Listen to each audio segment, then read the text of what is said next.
Let's get back into the episode.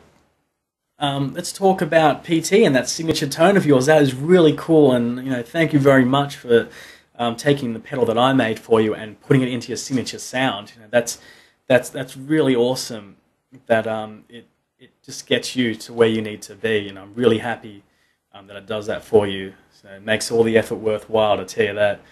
So hopefully that will stay in your tone forever because it came from me. But anyway, I liked how you did the sound clips. That was really cool.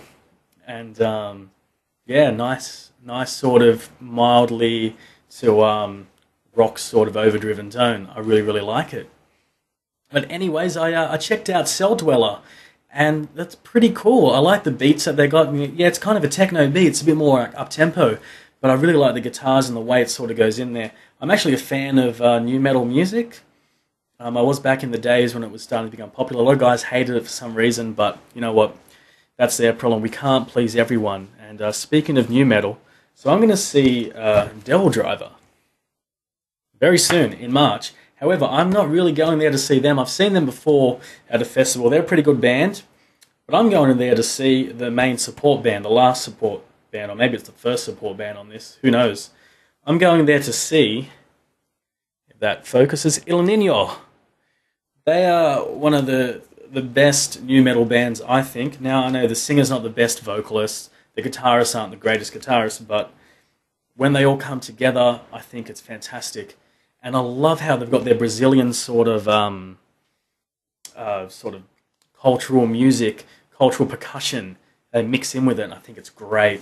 Yeah, there's not a lot of guitar solos in their songs, not really any at all. There's a couple, but when you go to see them live, they always do these sort of percussive battles between the drummer and the percussionist, and it's really cool.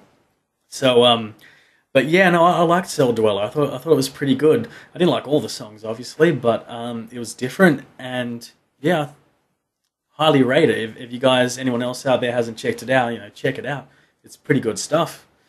Did remind me a little bit of Nine Inch Nails, but I think it's better than most Nine Inch Nails. I like the older stuff from Nine Inch Nails a little bit more, but I'm not such a big fan. I've seen them in concert. They put on a good show. But Cell Dweller is really good.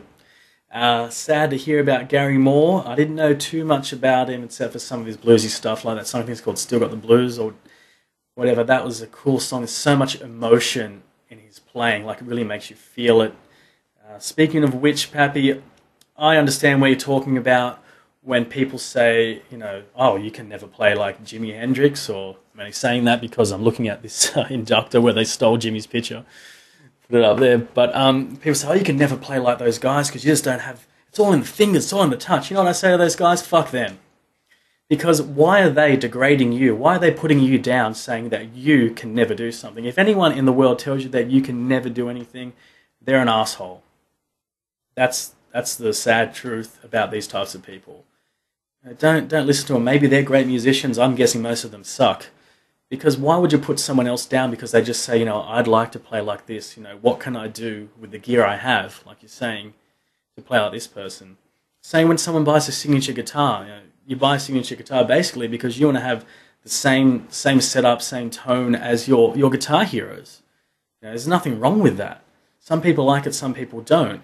Personally, I wouldn't buy a signature guitar, but someone else would. I'm not going to bag them out for buying a signature guitar. What type of asshole would that make me? So, I hear what you're saying, and those type of people piss me off. Music's about having fun, and you don't need that type of negativity in it. So, yeah, it'd be good to chop off someone's hands and put them on your own. Might look a little funny on me because I've got tan skin with most of my guitar heroes, but yeah, it's sad, and those people don't deserve the time of day. However, I know where you're coming from when you say you want to buy talent, because I want to buy talent too. I got a couple of these DVDs where you're supposed to learn things. For example, one of the latest ones I got, it's been a while now since I bought it, is Doug Doppler's Diatonic Theory and Harmony. Now, it's a great DVD. Like, it is a phenomenal DVD. I watched it and I thought, yeah, like this is fantastic. This guy knows he knows his shit. He knows what he's talking about. He makes it easy to understand. But you know what? I don't have the dedication to sit through and do that properly. To go through that with the attached PDFs and everything, that would take you months to a year to really focus. Well, I'm guessing it would take the average person, people like me, to learn slow. It would take a lot of dedication, and I don't want to spend that much time. I want to buy it. I want to pay some cash and say, thank you, I'll take that talent, and I just want to play. I know exactly where you're coming from. And that's the truth. That's why we buy things like signature guitars, other people, we hear they use this gear, we'll get that gear as well. Because that's what we want to sound like. I'm not awesome like you. I am like you. I'm not afraid to admit that I want to buy talent. So, but anyways, I understand exactly where you're coming from.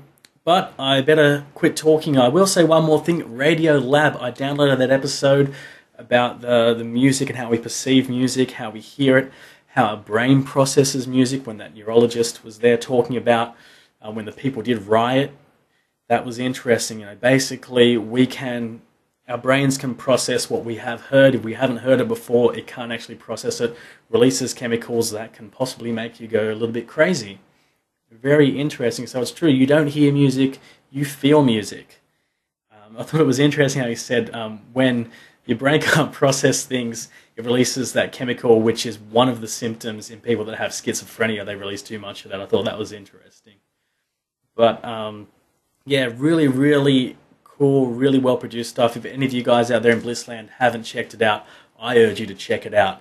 It's never going to replace the Bliss for me. Now, don't get me wrong. Don't worry about that. But it is such a great perspective on music. And I'm guessing anything else they discuss, it's really, really good. I really enjoyed it. Especially in that episode, they talk about tone languages. In Chinese or Mandarin, whatever they were saying is... like they have basically 4 different tones within the words. Like the word ma can be said in 4 different tones. And because it's a tone language, English is not a tone language. So they have to say things consistently within that tone or within that inflection, or basically in relation to a key in music. They have to say it a bit flat here, or it would be in relation to that key a minor second, or a perfect fifth, or something like that. That's how they would say some words. It's probably not exactly like that, but that's just an example. And I thought that was really interesting, which is why sometimes some of those people have an advantage over us who have only learnt English. And that's just the way they put it out there. Just makes so much sense. It's like it is a dumbed down version for people like me that need that to understand why, and I think it's great. But anyway, I'm not going to talk about their podcast too much more. So guys, I better get out of here. Thanks for the awesome podcast, and I can't wait to episode 226. Catch you.